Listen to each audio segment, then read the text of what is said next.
आज बनवूया झणझणीत चमचमीत असा खिमा। त्यासाठी 1 किलो मटण खिमा घेतलेला आहे। त्यामध्ये घालायचं आहे हळद, लाल तिखट, मीठ घालायचं आहे आणि 1 हिरवी मिरची, लसूण, आलं, कोथिंबीर याचं वाटण करून घातलेलं आहे। यामध्ये 2 चमचे दहीसुद्धा घालून घ्यायचं आहे आणि सगळं छान असं या खिम्याला व्यवस्थित लावून अर्धा तास मॅरिनेट करायला ठेवायचं आहे।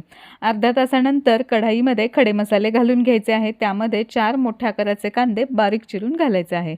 कांदा छान मऊ गुलाबीसर रंगावरती परतला गेला की यामध्ये अजून 1 चमचा आलं लसूण पेस्ट घालून घ्यायची आहे। त्यानंतर जो मॅरिनेट केलेला खिमा आहे तो सगळा घालून घ्यायचा आणि हाय फ्लेमवरती छान असा परतून घ्यायचा। त्यानंतर 1 चमचा लाल तिखट आणि 2 टोमॅटोची प्युरी घालून घ्यायची आहे। सगळं छान असं आपल्याला परतून घ्यायचं आहे। झाकण ठेवायचं आहे यावरती। त्यानंतर हे बघा 15 मिनिटांनंतर झाकण उघडलेलं आहे।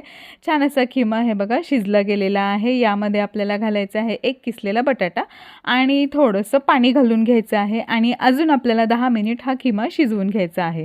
हे बघा 10 मिनिटांनंतर खिमा छान असा शिजला गेलेला आहे। आता यामध्ये घालायची आहे भरपूर सारी कोथिंबीर घातल्यानंतर यामध्ये घालायचा आहे सर्वात शेवटी गरम मसाला। तर अशा पद्धतीने मस्त चमचमीत असा आपला हा खिमा पाव तयार झालेला आहे। रेसिपी आवडली तर लाईक, शेअर आणि सबस्क्राईब करायला विसरू नका। धन्यवाद।